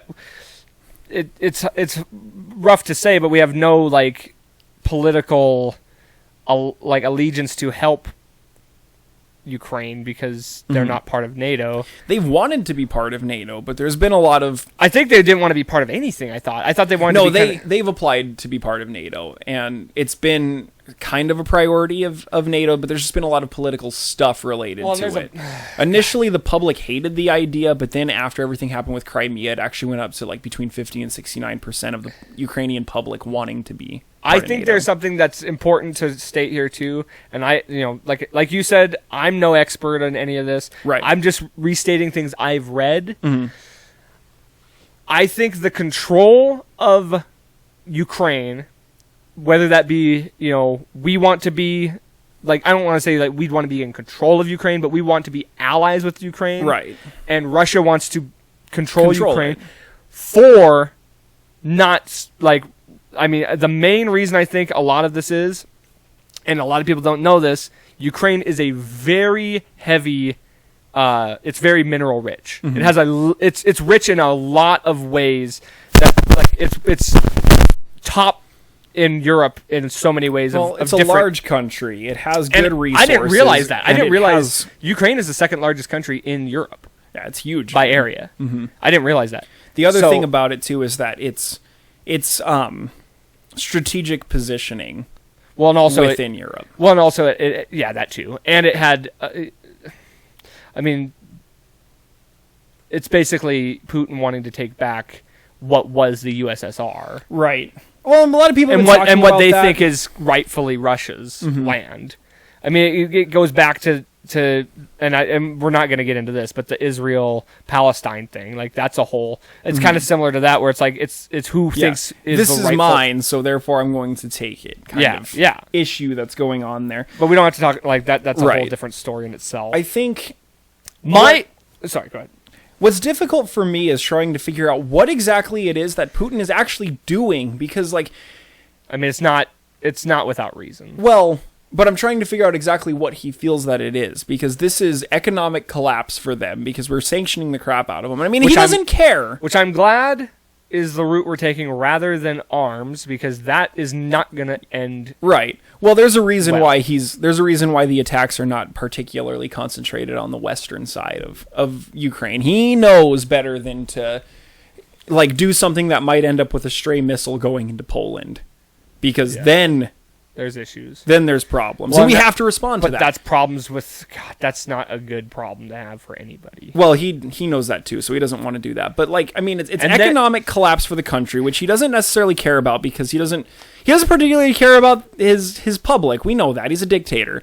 But, this... Okay, I know that this might be a little bit of wishful thinking, but honestly, this is the route most likely that ends his reign in Russia, because there has been many high-ranking officials within Russia who have written an open letter to him denouncing these actions.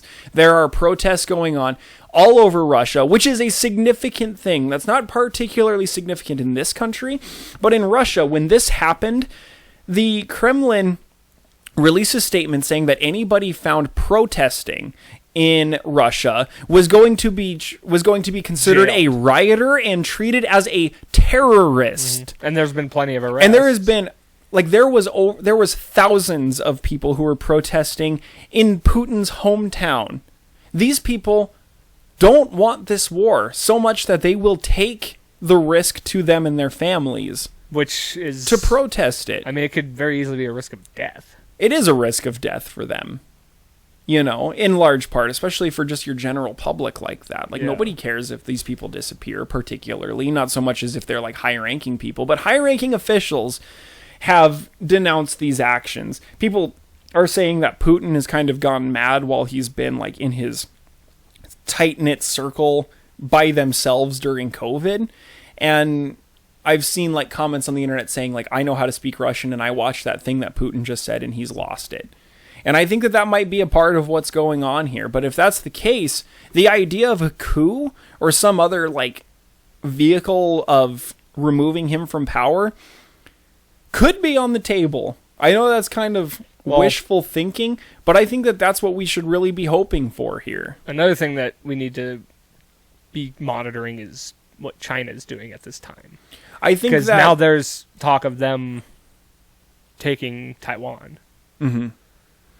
Well, and once again, that's something that it seems to be a big. I don't know. And obviously, like China and Russia are aligned. So, I mean, I think that they're setting up like an Axis powers situation here, which is scary. Yeah, and we have to react. We have to act accordingly. I think that, in my opinion, like kind of what I've been telling people based on what I think that I know, is that if we aggress against Russia first, they will both come at us. Mm-hmm. But if Russia fucks up and aggresses us, China's going to be like, this is your problem now. So we have things that we can do. We have sent $350 million worth of like military hardware to Ukraine, and many NATO countries, including places like Germany, the Czech Republic, just a lot of European places like that, have sent a lot of different things. The biggest thing that they've been doing is anti-tank rockets, because, I mean, Russian tanks that's their mode, Also, I've been doing like some anti-air weaponry, machine guns, ammunition, and all that stuff. One thing that I want to say, and then I'm sorry, I don't mean to, I just wanted to tell this story. I don't want to forget about this, but like, I just wanted to like point out this thing that happened for anybody who hasn't heard about it yet, because it's awesome and it's such a cool thing about the Ukrainian people. These people are warriors. Like this, the president, we asked them if we wanted to like. If we wanted to like get him, and he said, and he's responded, and I quote, he said, "I don't need a ride. I need ammunition." This man wants to be there. He started running as a joke. He's a comedian. Huh. He's an actor. He was in a TV show in which he was a school teacher who or like a professor who ran for president of Ukraine to on a speech on speeches about fighting corruption. And then he decided to do that for reals, and he kind of started off as a joke. And then he started doing the same thing, talking about corruption. And then people actually really liked him. So he got serious, and now you see where he's at now. But the story that I wanted to tell was there's an island, and I don't exactly know what the like strategic positioning of this island is, but there was 13 Ukrainian soldiers on this island, and Russia descended upon them and said, "Surrender or die." And I don't remember exactly what they said, but they basically said something along the lines of "eat a dick," Mm-hmm. And now there's 13 dead Ukrainian soldiers, which is not how you want this to end. But the fact that happened, died in defiance. These people are warriors. Well, not just that. I've also seen where Miss Ukraine, mm-hmm. she's on the ground fighting, and I can't remember his first name, but Klitschko. Mm-hmm. It's not Vladimir Klitschko. It's like Valir Klitschko. I know what you're talking about. He's an ex-heavyweight champion, mm-hmm. and he's on the like millionaire. Like we're so much money. Yeah, and he's on the ground fighting too. These people care about this. Well, yeah. And Ukraine has been under the shadow of like other people forever, as long as they've existed. Yeah, I did, the Ukrainian people, I think that you saw where Russia took over an airport outside mm-hmm. of Kyiv, mm-hmm. and then the Ukrainian people took it back. And then they had, over like 2 nights ago, or I guess 2 days ago, nights for them, Russia does their fighting at night.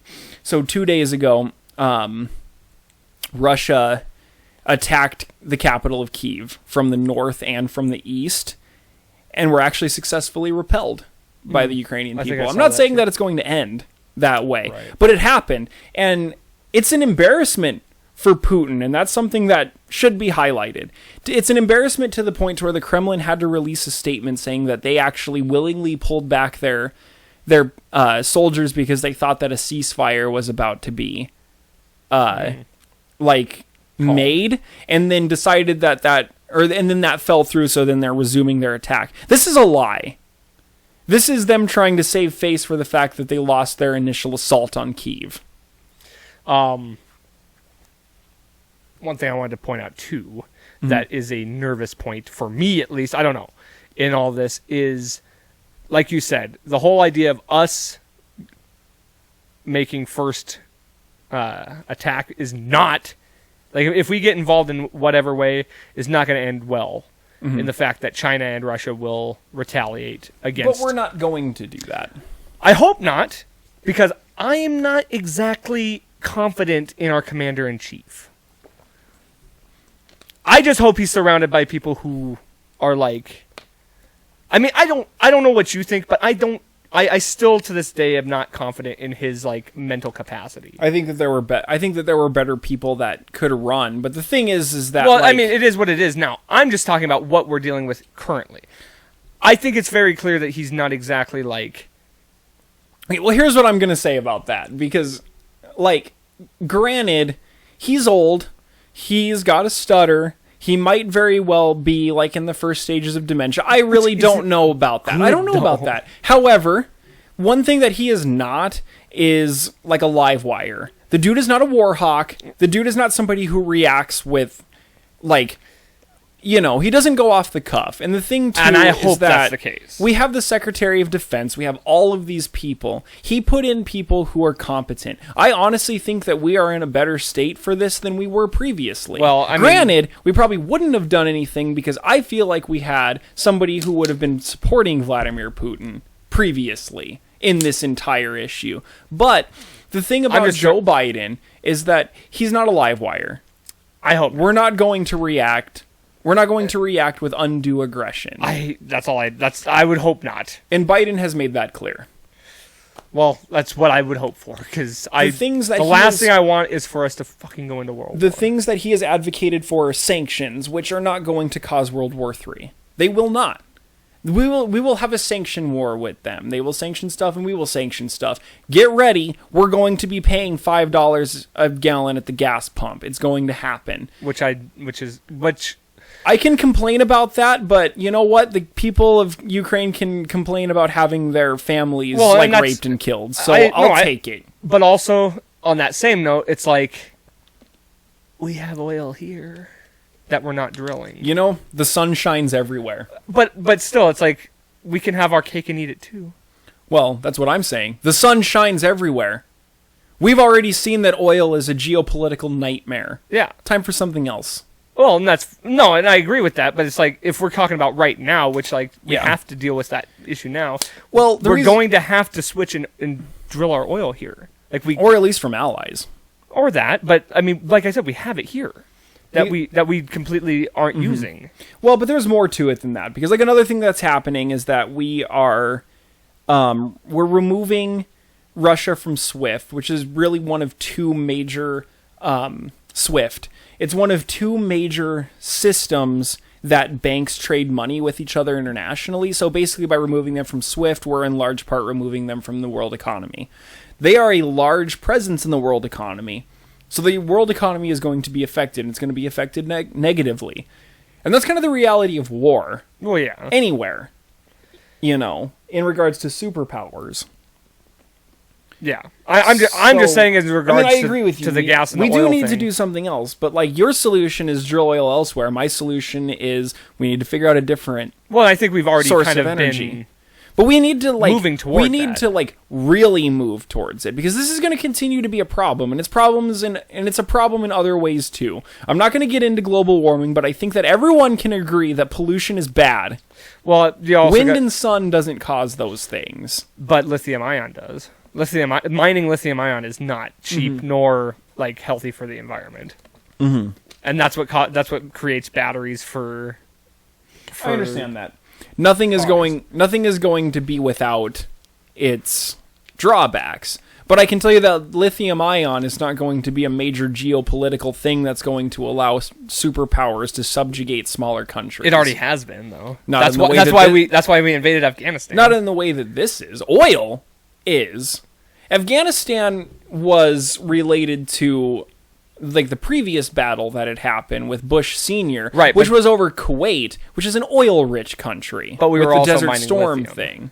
Lithium. It's Afghanistan's the most rich in lithium country in the world, and so that was a huge reason we took over a lot of that land. Yeah, like I said, I know that like there's no solution that's just going to be like the perfect solution. Well, yeah, but this is a better solution. I mean, I'm not disagreeing. I'm just saying, with the resources we do have, we might as well use that as well. I mean, we have to start somewhere, of course. I know. And I think we've made pretty big strides in moving toward that direction. Also, I do want to mention this too. Did you see what Elon Musk did for Ukraine? What did he do? Activated the Starlight satellites for them to use. Mm-hmm. So he gave them access to it so that they had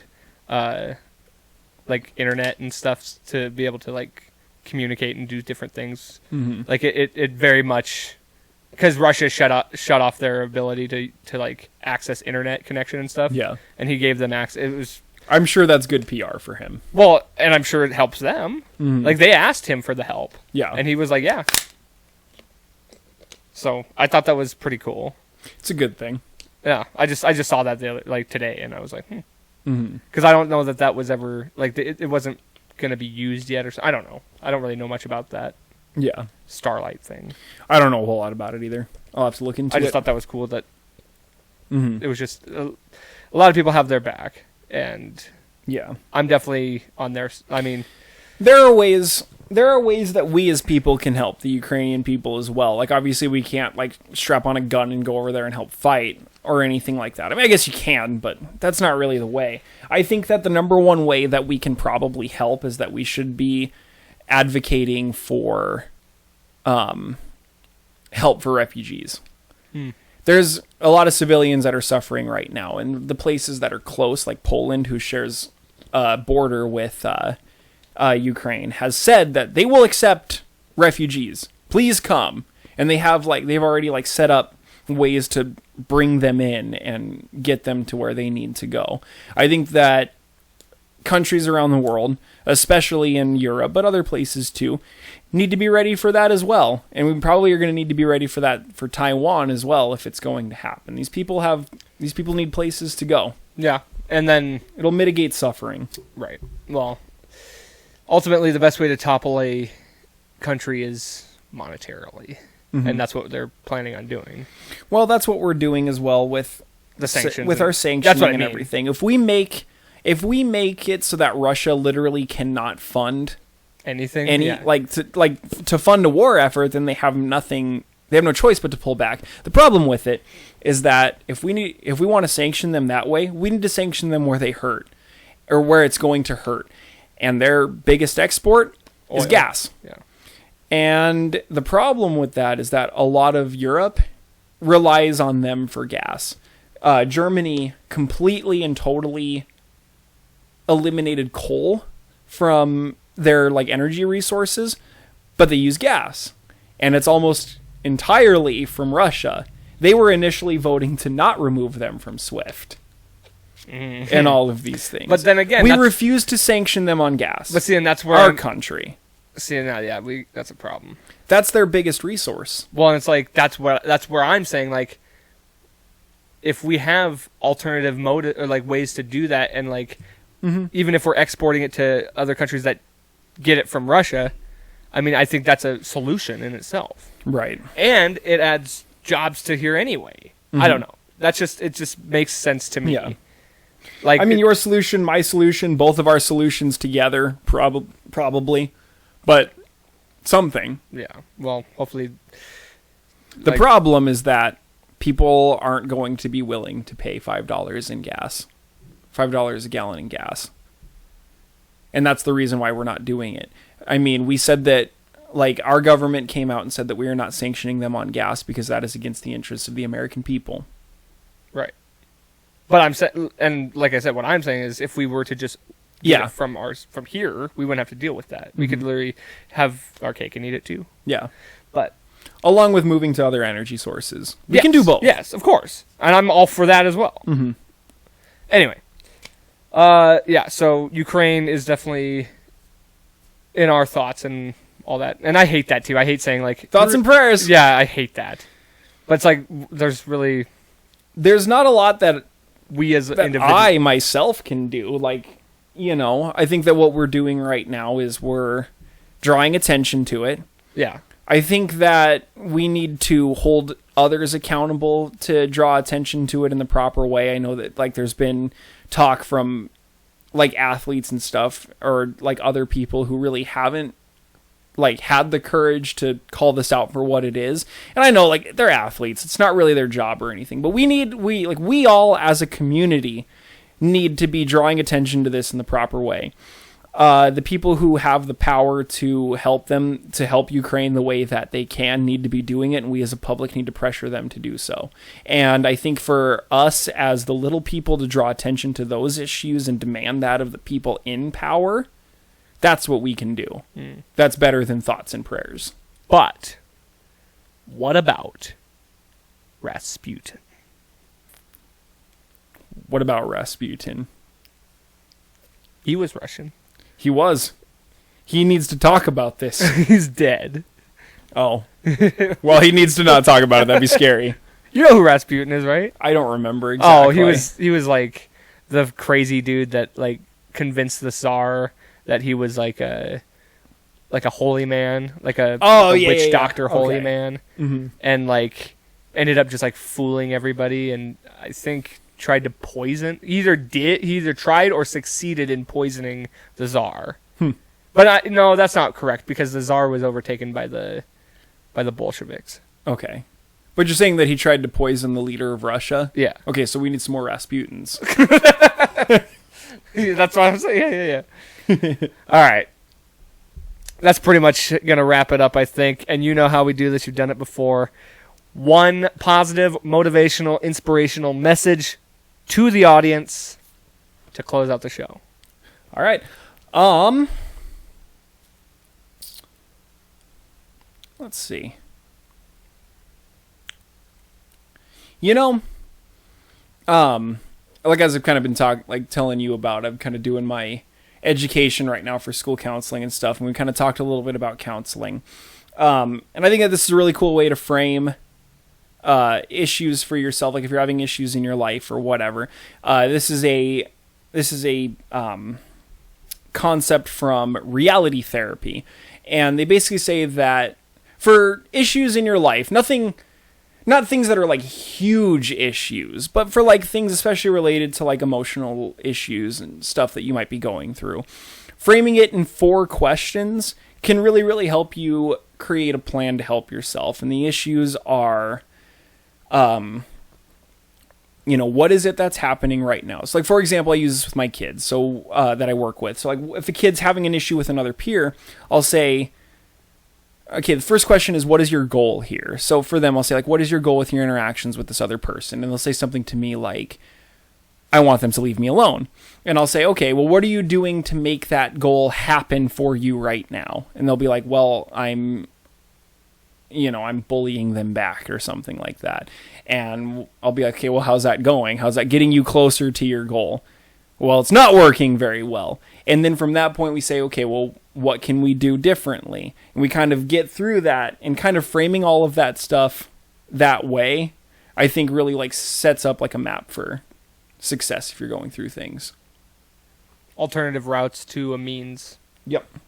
Just a way to like mentally put it together. I've been using it. I think it's cool. There we have it. Right on. Well, thank you again for coming on. We'll do it again, I'm sure, in another 30 episodes or so. So, and I'll see you a little later this year. Yeah.